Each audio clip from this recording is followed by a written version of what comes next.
Good morning, I'm here at the Lanzarote airport. Well, I'm going to pick somebody up. Very special surprise for you today. Well, it's not a surprise, it's my mother. She's the only one that comes to see me. So we've got 10 days of stress ahead of us. I call her the old dragon. We're going to go pick up the old dragon from the airport. God help us. Anyway, I'm going to show you around before I go downstairs and grab her, chuck her in the car and get her back home for 10 days of stress. So come on, let's go get the mother.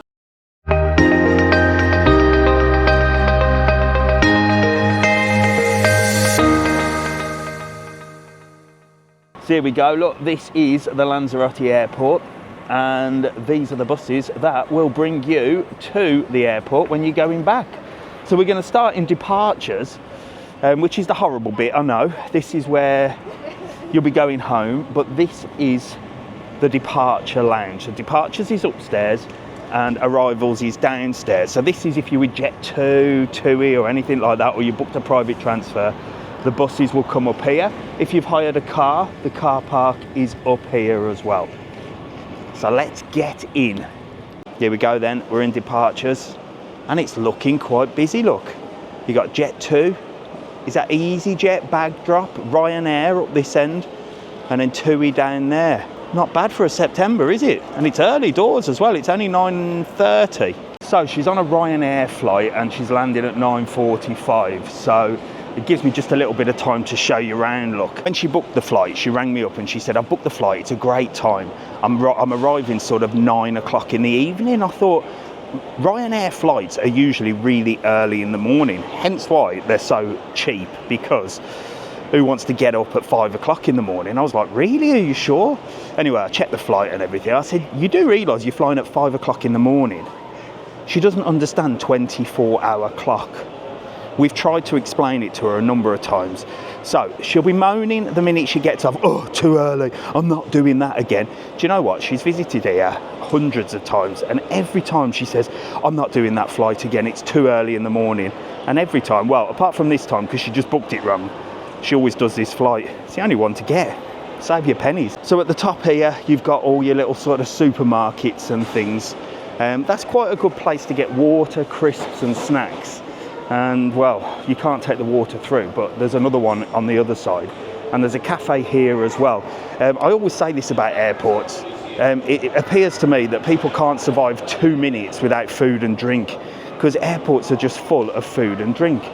I mean, if you can't get through, if you can't get through departures without having a coffee, a cake or something to eat, or you can't just bring something with you, well, you need to be a little bit more organised. But anyway, that cafe is usually used by sort of the workers and stuff as well. A lot of the coach drivers sit there.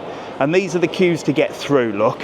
And then behind these, I'll just walk through, is where passport control is. So once you've checked in, you go behind the check-in desk. And this is passport control, look, through here. I'll show you a little view, look. And it's looking quite busy, look, and they'll be checking all the bags there. Now, there has been a few sort of warnings and stuff about passport control, especially since Brexit, because you have to get your passport, if you're from the UK, stamped on the way in and on the way out. Some people have said that they have had their passport stamped. Some said they haven't. And I know I've seen some videos like in Faro and Portugal where there's like absolute chaos. Tenerife as well, there's been reports that there's quite a long wait, up to 2 hours. Here in Lanzarote, I've not heard much, to be honest. But if I do, obviously, well, instead of just telling you about it, I'll actually go and get a flight and see what it's like. Because you know Mr. TravelON, he always does things properly. I'm not just going to stand outside an airport for clicks and say, oh, warning, you know, things are going bad. I'll go and actually investigate and bring you the real news. And then we'll see what's happening, won't we? So, come on, we are going to head downstairs to get the old dragon, to get the old dragon and get her home so I can palm her off to Mrs. TravelON. And then I don't have to worry about anything. So I always like showing you this view from up here, because from up in departures, look, you can see all the way down to arrivals. And it's just a great little thing to do, really. And it just gives me a chance to show you, look, when you come and arrive here in Lanzarote, well, you'll come through there and behind there is the baggage handling area. So that's where you'll pick the bags up, and then you'll come through that door there. So you can see there, look, there's one of the carousels. Look, there's people waiting there. So not too busy on arrivals at the moment because it's early, but departures, well, they'll be going on the flights that are arriving. But look at this queue for the car hire down there. Let's go and take a look at that. Why is it going to be a stressful 10 days with the mother arriving? You'd think, wouldn't you, that it would be a help, not a hindrance. It used to be. It used to be before her legs are aching. She used to do the garden. She used to do everything. And then slowly over the years, she says, right, I'm coming out. I'll do your garden. I'll have a potter around. So I think to myself, well, I'll leave them jobs then, because it'll give her something to do. And she'll have a potter around. She'll do the garden. And then she buggers off and she hasn't even touched the garden. So I'll give up with that one. And the only job that she does do, which helps Mrs. TravelON, is do the washing. So she's constantly washing clothes, but not like letting a pile build up. It's literally, if you take a sock off, it's going in the washing machine and then it's getting hung up somewhere around the house. It could be the garden, it could be the roof, it could be out on the terrace, it could be on the sunbeds. It could be hanging off the side of a door handle. It doesn't matter. She will hang it anywhere in order for it to dry. So my house for the next 10 days will be like a laundrette. If anybody wants to pop round with their washing, she will gladly do it. Anyway, let's go and have a look at the queue for the car hire. So this is the waiting rock. This is where you sit and you can wait by the rock, and that's where people come through there, look. But let's have a look at car hire here, because, well, you can see there is a big queue for car hire. Now, Cabrera Medina are one of the leaders in car hire here on the islands, and they're the most popular, as you can see. But car hire wise, you've got two choices. You can come through and then wait here and get your car hire, or if you can see through that window there, look, on the other side where the bags come through, if you're clever, you'll probably get served a little bit quicker on the other side, because you can leave one person to get the bags and then you go and sort the car and you'll be rocking and rolling. So get yourself organised, otherwise you're going to have a bit of a queue here. Another thing you can do is dump one person to get the car, and then you can come over here, look, because dun dun dun, there's another bloody cafe here, Cafe de Foire. So you can get brunch and delights in here. I mean, you've only just arrived. What are they hoping to achieve here? But not bad prices. $1.90 for a croissant. Oh my gosh, God. But $9.95 for a baguette. Well, let's get out of here. In what world is somebody paying $9.95 for a baguette? In what world is somebody that desperate to eat and can't hold it for another half an hour, 45 minutes until you get into resort, after you've just had a 4-hour flight that sells food, or you haven't packed your own snacks, but you want to go and get a baguette for $9.95? I mean, they must be selling them because the fridge is full. I don't understand it. But there again, I am the tightest man on the internet, aren't I? Let's face it. I like to save my pennies. I get that from my mother as well. She's tight, hence why she's on that 5 o'clock flight from Ryanair, because she thinks she's being clever. But if she understood 24-hour clock, well, maybe she would have paid a little extra for Jet 2. What do you think? So if you do come through these doors and you've got a transfer or anything like that, well, you can come through this way, or you will come through this way, and you'll head towards the Jurassic Kingdom Crazy Golf sign. Now, this is one of the best attractions in Lanzarote. It's at the top floor of the Biosphere Shopping Centre. They are that good. They've took out this big publicity board here, look. And how exciting does it look? Honestly, it's an amazing place. Go and have a look at my videos there. I've done plenty in there. Outdoor cinema, 60 interactive ride, and the golf, the crazy golf. I tell you what, you've never seen anything like it. Once you get through this bit, the excitement will kick in. And well, this is where you get the bus. So I've done a number of videos doing this, but I like to show you so you know what to expect when you land in Lanzarote. And this is the bus area. This used to be the bus area here. This car park here used to be where the buses are, but they've moved them, and I'll show you. and you'll get the local bus here. This is a really easy way. If you're stopping in Puerto del Carmen or Playa Blanca, you can come here and get the number 60 or 161, I believe, quite regular, and it'll get you into resort. It's about £3, dirt cheap, really cheap.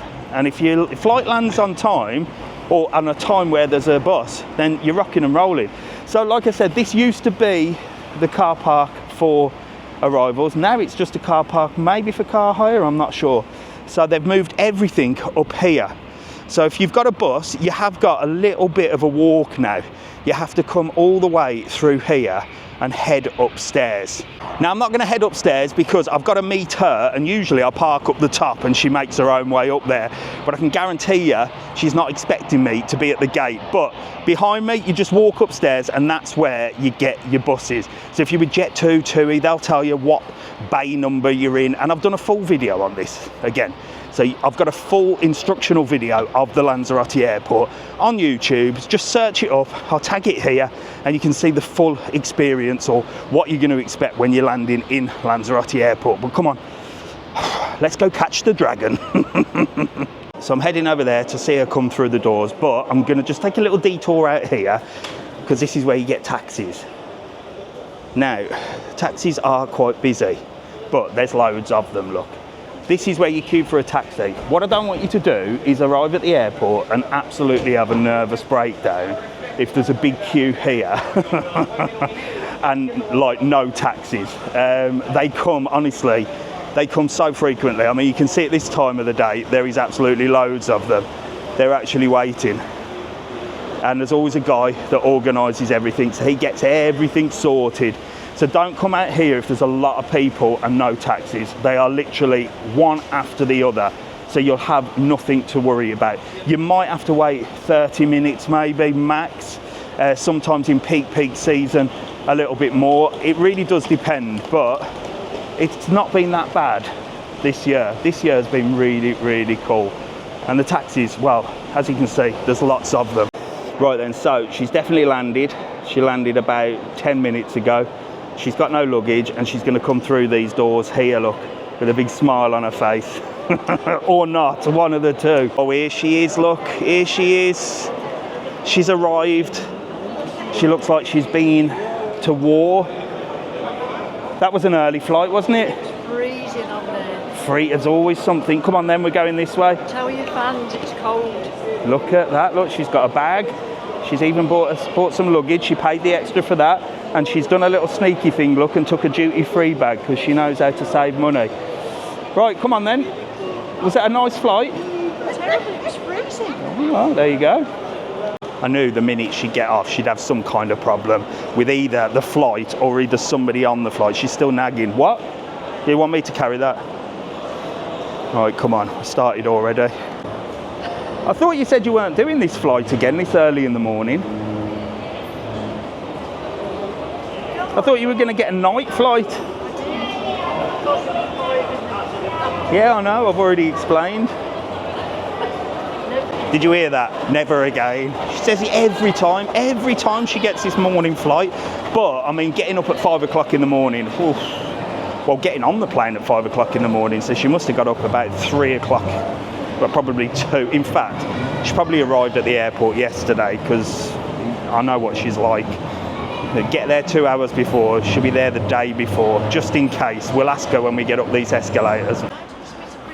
Right then, come on. Well, you weren't going to bring... So, was it a horrible flight? No, it was all right. It was freezing. Well, you got a jacket on, haven't you? Yeah. Well, it's air conditioning. Some people like it cold.